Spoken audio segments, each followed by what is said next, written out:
Memahami tentang Imam Mahdi, meliputi asal-usul, sifat, tanda-tanda kemunculan, peran dalam akhir zaman, serta pandangan dari berbagai sumber Islam.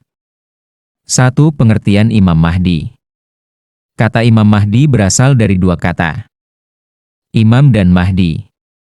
Imam berarti pemimpin, panutan, atau orang yang diikuti. Mahdi berarti yang diberi petunjuk atau yang mendapat hidayah. Maka, Imam Mahdi berarti pemimpin yang mendapat petunjuk dari Allah dan yang akan menuntun umat manusia kepada kebenaran di akhir zaman. Imam Mahdi adalah tokoh dalam eskatologi Islam yang diyakini akan muncul di akhir zaman untuk menegakkan keadilan dan membersihkan dunia dari kejahatan.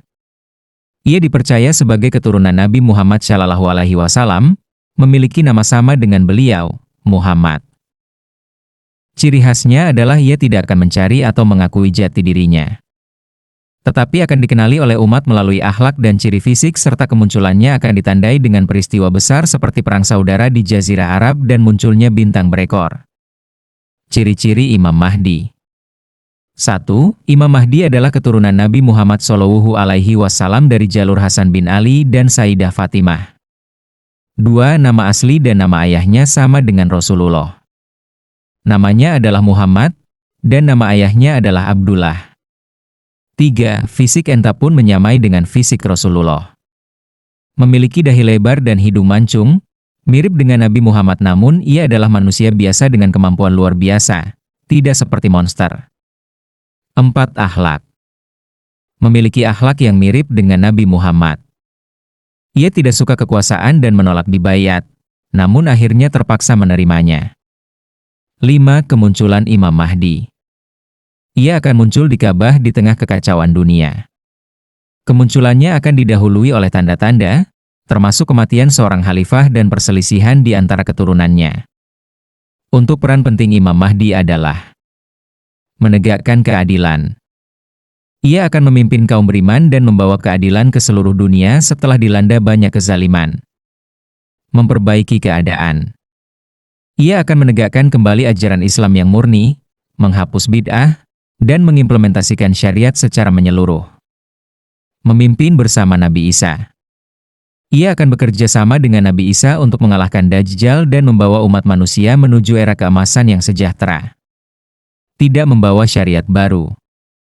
Ia tidak akan membawa syariat baru, melainkan menegakkan kembali syariat yang sudah ada. 2. Asal-usul dan keturunan. Imam Mahdi diyakini berasal dari keturunan Nabi Muhammad, melalui jalur Sayyidah Fatimah Az-Zahra, putri Rasulullah. Dalam banyak hadis, Rasulullah bersabda. Menurut hadis riwayat Abu Daud, Ibnu Majah, dan Al-Hakim, Al-Mahdi adalah dari keturunanku, dari anak cucu Fatimah. Dari hadis ini, disimpulkan bahwa Imam Mahdi adalah keturunan Nabi Muhammad melalui Fatimah, Hasan atau Husain. Namun, mayoritas ulama Ahlus Sunnah berpendapat bahwa Imam Mahdi berasal dari keturunan Hasan bin Ali, sedangkan ulama Syiah meyakini dari keturunan Husain bin Ali. 3. Nama lengkap dan identitas Imam Mahdi. Menurut berbagai riwayat, nama asli Imam Mahdi adalah Muhammad bin Abduh, sesuai sabda Rasulullah SAW. Hadis riwayat Abu Daud dan Tirmidzi menceritakan bahwa Rasulullah SAW bersabda, namanya seperti namaku, dan nama ayahnya seperti nama ayahku. Ciri-ciri fisiknya dijelaskan dalam hadis. Wajahnya bersinar seperti bintang. Hidungnya mancung dan sedikit tinggi di tengah. Dahinya lebar. Giginya bercahaya dan rapi. Warna kulitnya cerah kehitaman. Ia berbadan sedang, tidak terlalu tinggi dan tidak terlalu pendek. Kesimpulannya setiap ciri-ciri fisik Imam Mahdi, semuanya sama dengan fisik Rasulullah. 4. Masa kemunculan Imam Mahdi. Imam Mahdi akan muncul pada masa kekacauan besar. Artinya Imam Mahdi akan muncul ketika dunia ini sudah penuh kerusakan dengan banyak yang melakukan kezaliman. Umat manusia saling memerangi. Artinya di antara umat dan agama yang ada, sudah saling merusak dan menjatuhkan. Bahkan tidak ada rasa toleransi lagi antara agama satu dengan yang lainnya. Bahkan nilai keadilan dan agama mulai pudar. Rasulullah bersabda, akan memenuhi bumi dengan keadilan sebagaimana sebelumnya dipenuhi dengan kezaliman. Hadis riwayat Ahmad dan Tirmidzi. Untuk masa kemunculan Imam Mahdi ini tidak diketahui secara pasti, karena hanya Allah yang mengetahui waktu yang tepat. Namun tanda-tandanya telah dijelaskan secara simbolik dalam banyak hadis. 5 tanda-tanda kemunculan Imam Mahdi. Beberapa tanda besar menjelang kemunculan Imam Mahdi antara lain: kekacauan dan peperangan besar di Timur Tengah. Fitnah besar menyebar di seluruh dunia, fitnah Dajjal, kekacauan politik, krisis moral. Munculnya bendera hitam dari Khurasan, wilayah Iran Afghanistan modern, yang menyeru pada kebenaran. Pecahnya pertempuran antara suku-suku Arab di sekitar Ka'bah. Kemunculan suara dari langit yang menyerukan nama Imam Mahdi. Gerhana matahari dan bulan pada bulan Ramadan, fenomena yang langka. Seorang yang saleh dari Madinah melarikan diri ke Makkah, lalu dibayat di depan Ka'bah. 6 tempat dan cara Imam Mahdi dikenal. Imam Mahdi akan muncul di Makkah, dan manusia akan mengenalinya di hadapan Ka'bah. Menurut hadis Ahmad, Abu Dawud mengatakan, Imam Mahdi akan dibayat antara Rukun Yamani dan makam Ibrahim meski ia enggan menerimanya. Artinya, ia bukan orang yang mencari kekuasaan, tapi orang saleh yang terpaksa memimpin karena desakan umat. 7 misi dan tugas Imam Mahdi. Setelah dibayat, Imam Mahdi akan memimpin perjuangan besar untuk menegakkan keadilan dan tauhid di bumi. Beberapa misinya: menghapus kezaliman dan pemerintahan tirani, menegakkan syariat Islam yang murni di seluruh penjuru dunia, menyatukan umat Islam di bawah satu kepemimpinan, membebaskan Baitul Maqdis, Yerusalem, dari penjajahan, menegakkan perdamaian dan kemakmuran global. Dalam masa kepemimpinannya, disebutkan bumi akan penuh keberkahan. Langit akan menurunkan hujan, bumi mengeluarkan hasilnya, dan harta akan dibagikan dengan adil. Hadis riwayat Ahmad. 8 hubungan Imam Mahdi dengan Nabi Isa alaihi salam. Salah satu peristiwa besar dalam masa Imam Mahdi adalah turunnya Nabi Isa dari langit. Saat itu, Nabi Isa tidak datang sebagai nabi baru, tetapi mendukung Imam Mahdi.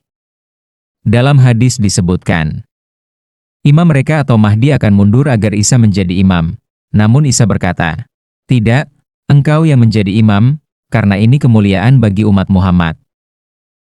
Hadis riwayat Muslim.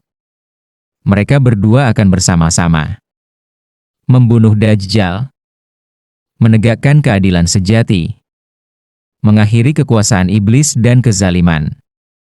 9 masa pemerintahan Imam Mahdi. Menurut banyak riwayat, Imam Mahdi akan memerintah selama 7 tahun, atau dalam riwayat lain 9 tahun penuh kedamaian. Dalam masa itu, tidak ada lagi kemiskinan.